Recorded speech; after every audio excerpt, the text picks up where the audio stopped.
The premise of it is a recognition that if we wait for two politicians to resolve the conflict by themselves, it's not going to come about, that we need to activate the overwhelming majority of Palestinians, Israelis, and international citizens that recognize that the Arab-Israeli conflict can and needs to be resolved swiftly, because every day that passes gets harder to resolve it otherwise.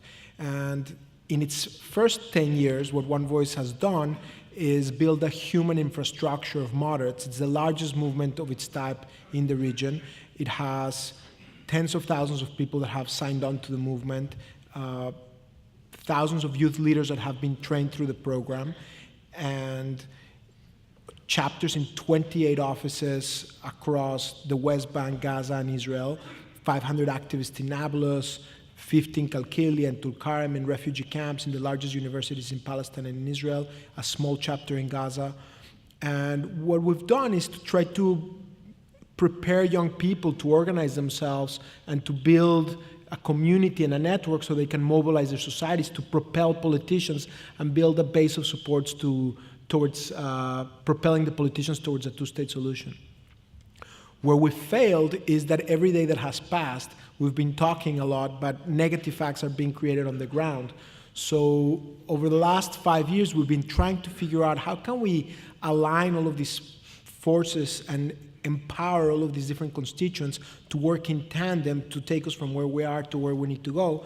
And it's quite consistent with a lot of the ideas that Dennis wrote about recently in the New York Times and that a lot of our other board members have been helping us craft. But it's a methodology to empower people to create positive facts on the ground. No longer to just start talking, to continue talking, but to actually create realities so that the more that positive realities are happening, the closer you're getting towards your finish line rather than the farther out, so that time starts getting on your side. And then there are some who actually believe that this conflict will never, ever get resolved because we have some eternal enmities or religious enmities between Jews and Muslims, or Hindus and Muslims in this case. I remember when my husband tried to build a coalition where he wanted to bring religious people together, Jews and rabbis, imams and rabbis together to resolve this conflict. And he went to a diplomatic friend who said, anyone who touches Israel and Palestine comes back with soot all over his face. So don't bother.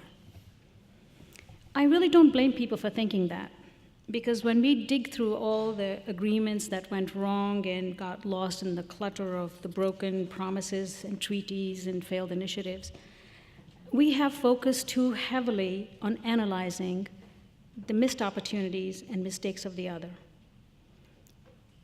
And I would like us to spend some time here today to tell you that I think we've been wrong. I think we've been wrong in assuming that. And I think today's conversation should be about moving forward, not the mistakes of the past.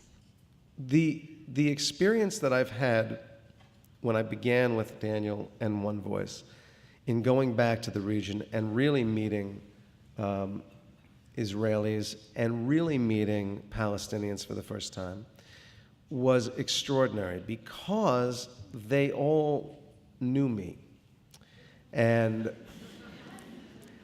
when I first went with Danny several years ago, and he said, we'd like to take you to Ramallah, how do you feel about that? And I said, how should I feel about that? Thinking that there would be some risk to me to going to Ramallah, if for no other reason than I was an American Jew, and as far as I understood, the Palestinians didn't care for either of those definitions.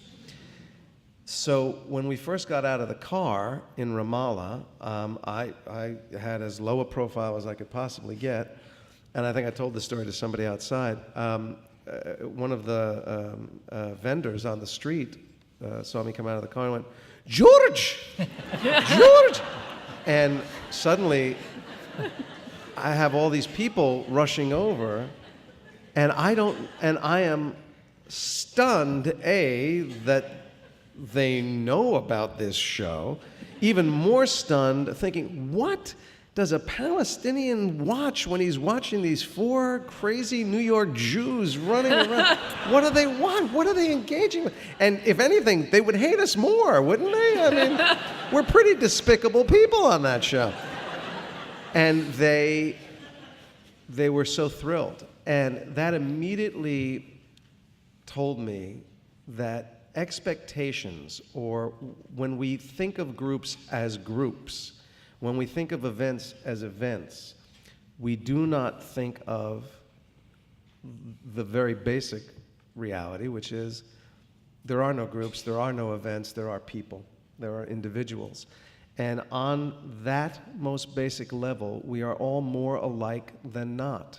And I started to realize that the voice and the plight and the dreams and the challenges that were being faced by the Palestinians in this conflict struck me on as great and profound a human level as the struggle the Israelis were going through. And on both sides, the thing that really got me engaged was the one question that I kept getting over and over and over from everyone we met, Israelis and Palestinians, was,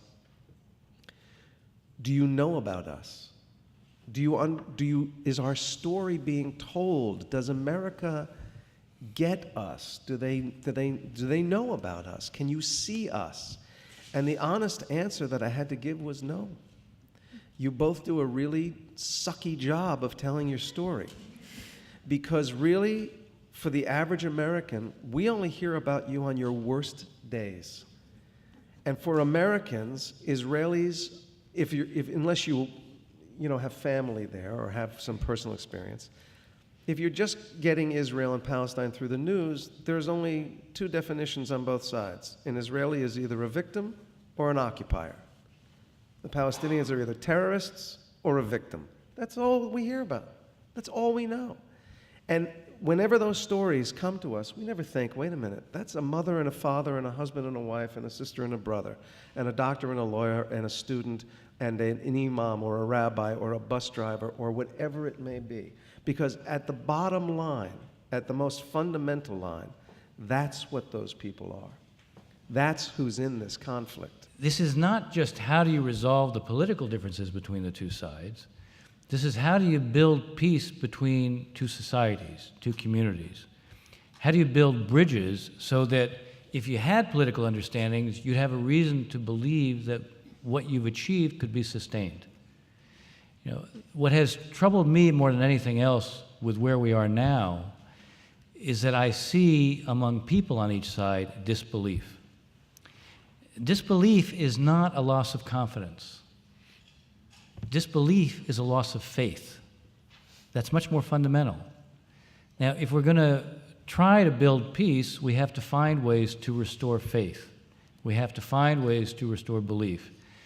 I never thought that we could produce peace only from the top down. The fact is, when I first met Daniel, and the first time I spoke to Israelis and Palestinians together in an event that you created, I said, we're not getting anywhere if we only achieve political agreements or if we only try to work with leaders from the top down. We can't build peace on that basis. We have to build peace from the bottom up as well as from the top down. So if you're trying to build the bridges that you're talking about between the political and between the peoples on each side, then you need organizations like One Voice that are geared towards building constituencies on the ground who will work together, who will focus on how do you stop the demonization of each side. It's very easy to demonize the other side. It's very easy to see that they're responsible for all the evils. And you can't make peace if that's the case. And it's not so simple for political leaders to socialize for peace because they're under all sorts of pressures. So one of the things I understood from the very beginning was we need to create these people-to-people connections. What attracted me to One Voice was that I thought if you began working with youth on each side, you could build a constituency that could sustain itself over time. And by the way, if you build a constituency on the ground, political leaders will actually pay attention to it. And one of the realities of most political leaders is that they're never impervious to the political context in which they're operating. So one of the things you have to try to do is figure out, how do you build that constituency? And One Voice, for me, was beginning to identify a youth constituency. Now, the blueprint that Daniel's now focused on is another way to create a connection between the political and the popular. Because one way you build belief is by creating new facts. I mean, one of the reasons I wrote the article you referred to is that we have such disbelief right now that if tomorrow negotiations were to begin, nobody on either side would believe in them. And if political leaders are operating in a context where their publics don't believe, the impulse to take risks is really limited. So our challenge is to create a connection between the political and the popular.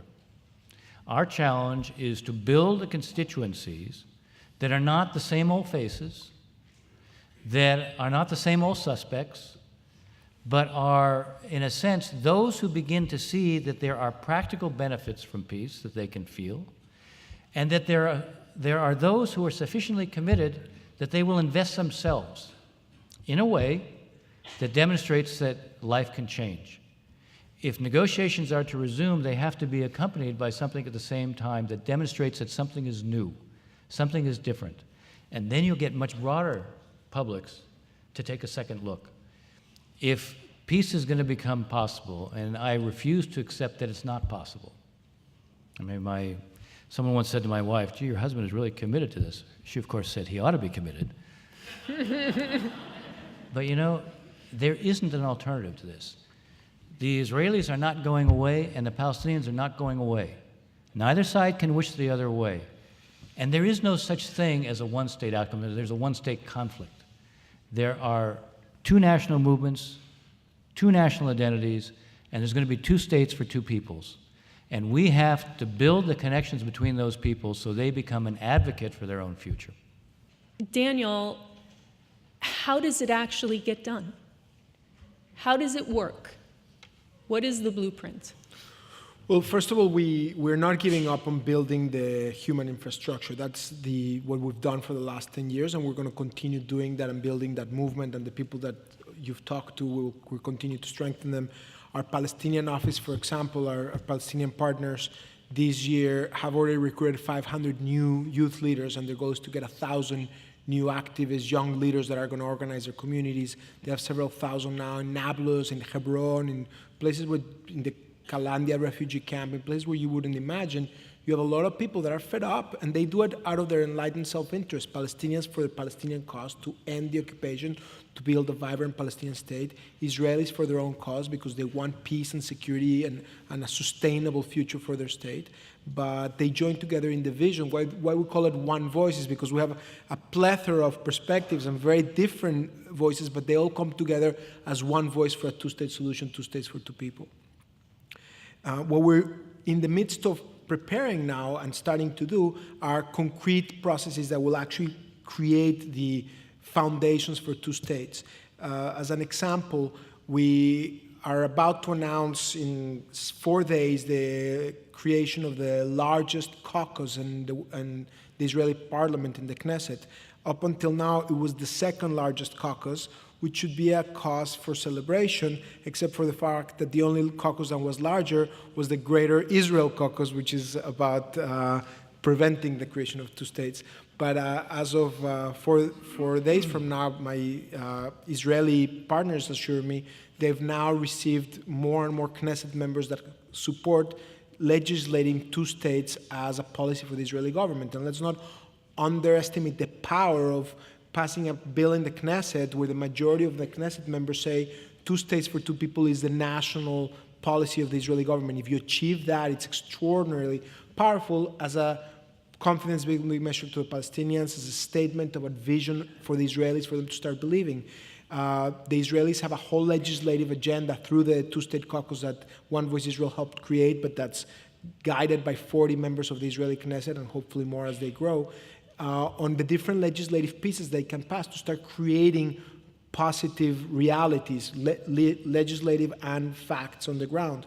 You've probably seen in the last several years how Palestinians go and plant trees. as an act of defiance in Area C, which is currently controlled by the Israeli government and where no Palestinian building has been allowed in the West Bank. And the problem with that strategy, or the limitation of that strategy, is that there's no day after. Those trees then wilt because there is no irrigation, there's no infrastructure, there's no way that those can flourish. So now, in coordination with all the different authorities and all the powers that be, we're trying to create the first national Palestinian national peace forest.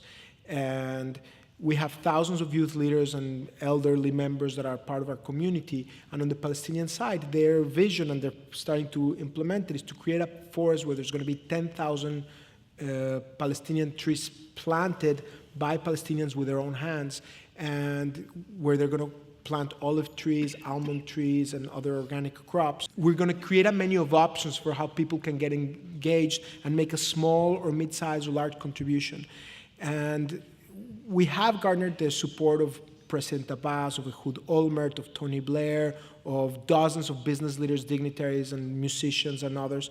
And we're gaining a lot of momentum. But even then, I think it's very, very fair for all of you guys to say, well, if two politicians have not been able to get to this thing, why do you think that you guys can make a change? Why isn't it naive to think that you guys are going to make a difference? And the answer is that, and this is the one voice answer, and we deeply believe it, is what's naive is to believe that two politicians alone can end this damn conflict. It's an extraordinarily challenging conflict.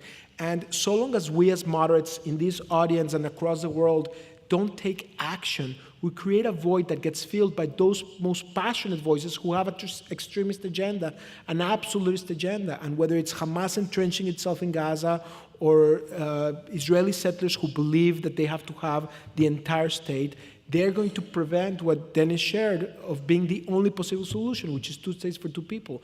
And as long as we as a people, whether again it's a student that can make a little step or a huge business leader that can make a bigger step, as long as we don't fill that void, we're going to lose the battle. But what we're in the process of creating tools and platforms to enable everybody to play a role and to enable everybody to feel that they can make a difference. And if you think about it, there's millions of Israelis, Palestinians, and international citizens, an overwhelming majority who want this conflict to end. But like Dennis said, they don't have a vision of it ending. And because they don't see it ending, they don't have a sense of possibility, so they don't invest themselves. Because if you don't believe that something's going to come about, why are you going to waste your time trying to do it? But if we start leading the way, all of you here and all of you listening, and if every one of us starts taking a small step, and we're in our website going to share with you small baby steps or larger steps that everybody can take wherever they can, slowly but surely, every one of those steps aggregated can channel the energy of millions of people to finally stand up and say, enough is enough, we're going to lead, we're going to propel you politicians to do what we want. And the politicians, like Dennis says, are political animals who would then rise up and follow and take the final steps, because this conflict can ultimately only be ended through a negotiated resolution. But there's a lot of space that we as leaders, as civic leaders, as every citizen can fill through our action. It's really important for us to understand the narrative of Palestinian people. They feel like they've not been heard at all. And they have real hurts.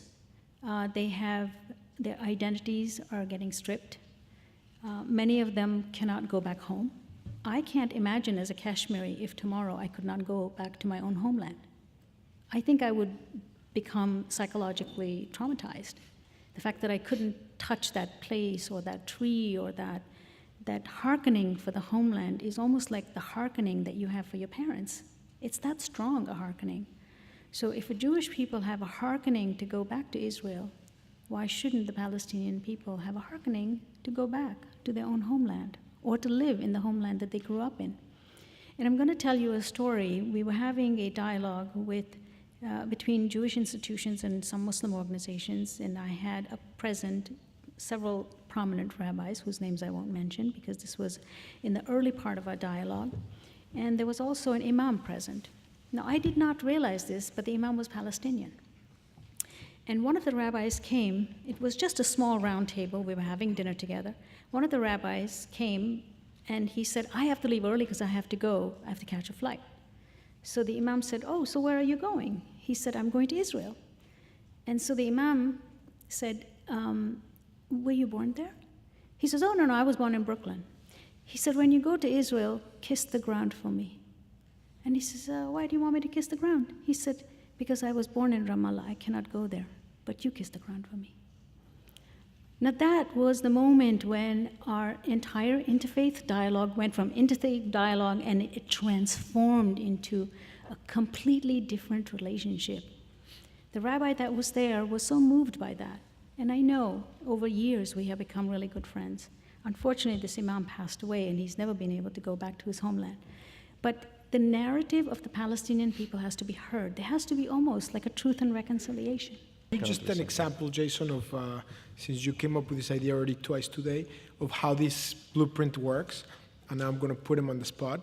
Like, we are building, for example, one of the tools that we're building is a website that is kind of a mix between Kickstarter and the TED community. We're going to create highly curated videos telling the stories of important work that's being done on the ground that should inspire you to then want to support people and then either plant a tree or wear a pin or tell other friends or donate money or come with yourself and help in your own way.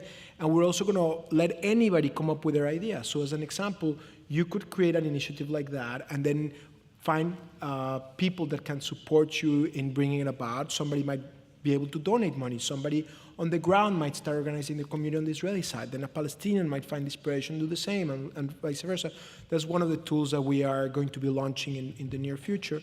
And another example of something that we're doing to facilitate that is a social entrepreneurship module in partnership with other organizations, including some members that are here today, to try to strengthen all those people that are actually creating small positive acts on the ground that people are not seeing and finding ways to leverage them, amplify them, invest in them, catalyze, connect to them. And there's a number of tools, whether it's a mentorship network. We have hundreds of people that are involved with us that have already agreed that maybe they have an expertise in marketing, maybe they have an expertise, they have something they can bring into the spotlight, maybe they have an expertise in advertising or in public speaking, whatever, and they can then provide their skill sets to the social entrepreneurs that are creating positive change. So we are going to be investing in the youth leadership, but we're not going to do it 2.0 version. We're going to give them more tools for them to catalyze more and start creating positive acts on the ground.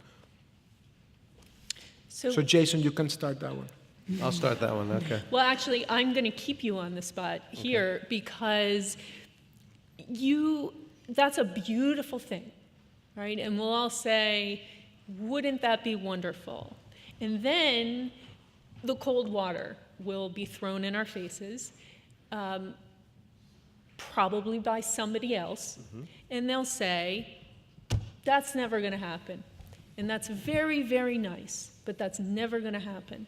So what do you say to the person who says, he's a very, very nice man, and he has wonderful intentions, but doesn't really know what he's talking about because it's just never going to happen?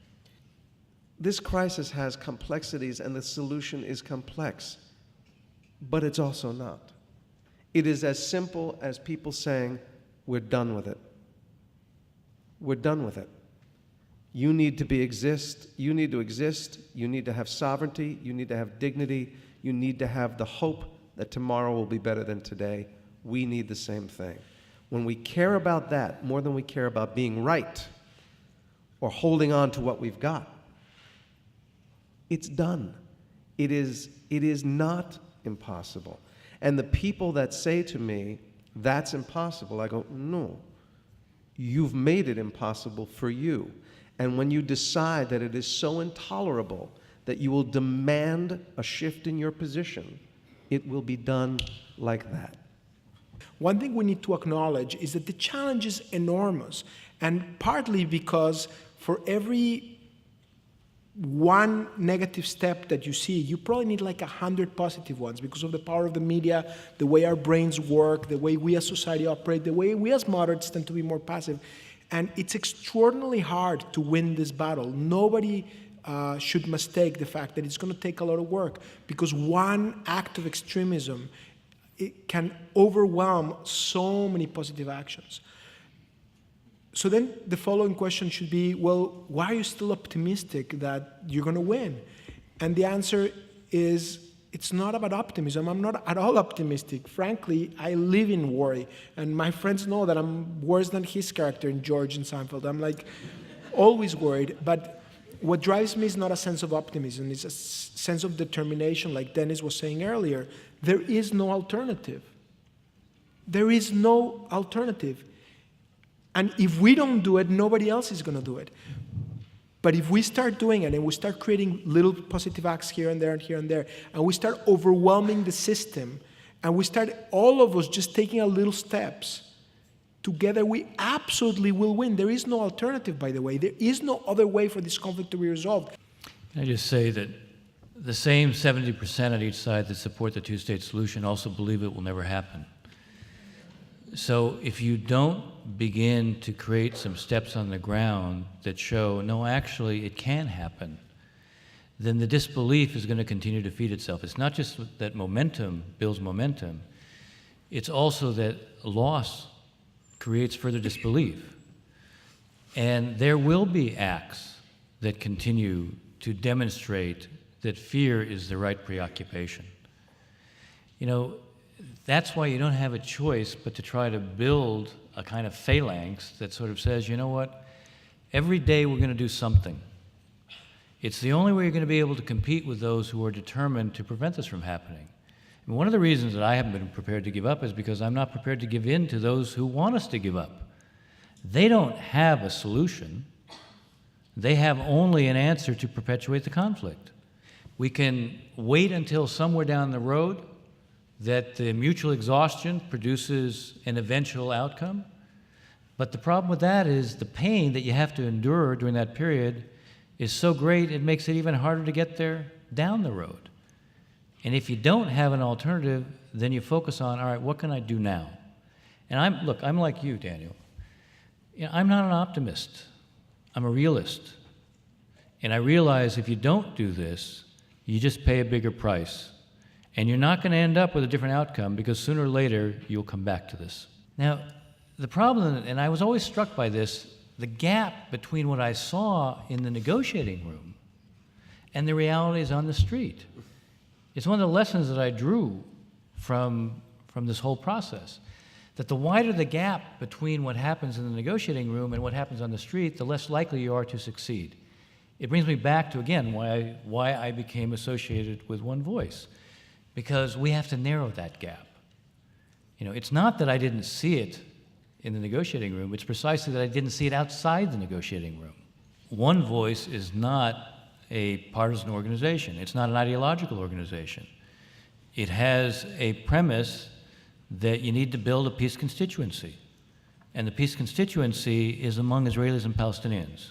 That's where peace building starts. So the focus is in the region. It's not so much here.